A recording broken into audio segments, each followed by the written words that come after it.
Hi everyone, welcome back. Welcome back if you're new. I am Sandy. I am doing a little project share today. I wanted to show you these tracing paper little clusters that I made, and my inspiration came from Gail, so I'll make sure to link her video down below. But these are so much fun. So you start with tracing paper, and I cut these into 3-inch strips, and you can make them, however size you want, but these are about 3 inches this way, and yeah, so they're 3 inches this way and 4 inches this way. And what's nice about them, the way she was kind of showing it, is you can put it on the top of some other kind of journaling page, so it makes for some quick decorating on a different item, whether it's on a page in a journal or on an envelope or a journal card, that sort of thing. And I just kind of thought the technique was neat, so I thought I would give it a try.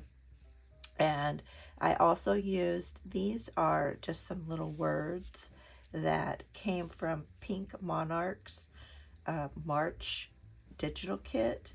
They have these really nice kits that you can get each month, and in this particular kit they had some of these words already in this kind of greenish color in the background, so I thought that would work well there. And I do have a coupon code for those Pink Monarch kits. It's Rose 3, the number 3, and I'll list that down below. But I also picked out some of my stamps, and I used, this is I think it's a little squirrel stamp, my mushroom stamp, and then my fairy stamp, and also this key and this butterfly stamp. And I stamped these on this is some old typewriter paper, and she had used deli paper, and I don't have any deli paper, but I thought this was thin, and so I tried that, and I think the results turned out nice. And because you kind of want it to blend into the background, the paper.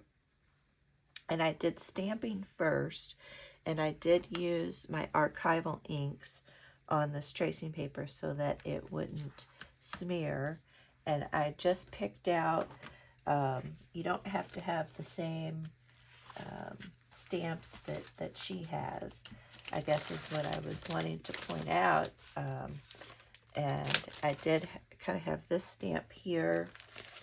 You can see it on here. That's this image. Let's see if I can show you these little images right here. See the little hash marks? That's the stamp.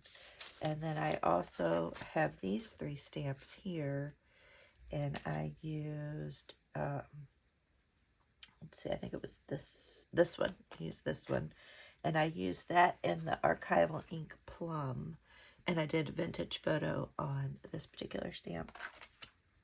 And then I just found some book page and tore out some book page, and then some different scrapbook paper. This is a fun little pack that I used called Country Road. And then I also used this romance novel and just tore out some little strips to put behind there. And then over top in the black, I used this script stamp here and just kind of stamped it around.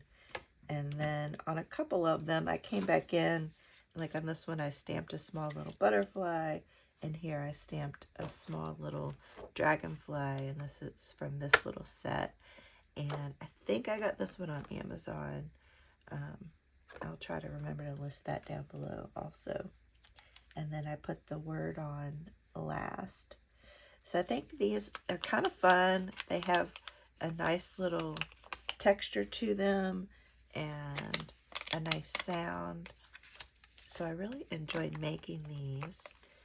So I want to thank Gail for doing this, and I hope this gives you an inspiration to try and do them if you haven't already.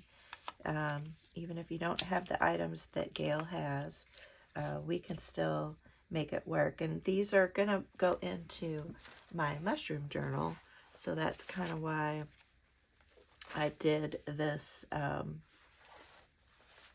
this mushroom theme here and nature theme. So see how that looks on that page? I think it's just a fun, something fun and different. It probably would look really neat on this, yeah, on the coffee dyed paper as well. Anywhere really. And you can still see a little bit of the page behind it. So these were kind of fun. And they're not very bulky. And I cut them into strips. Like these were connected. So it was a long strip that was 8 inches long by 3 inches wide. And then I cut them in half. So I think it's easier to do long strips, and then you can decorate it all up at once, and that's kind of what Gail does in her video, so you can check that out.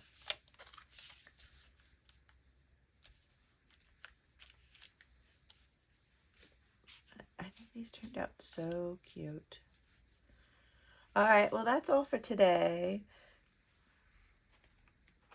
Oh, I also did use some of this washi tape as well, and I put some washi tape on some of these. Just a little bit. All right, so that is my share for today. I hope you all give it a try. If you do, leave a comment down below. And I will see you all on the next video. Bye. Love y'all.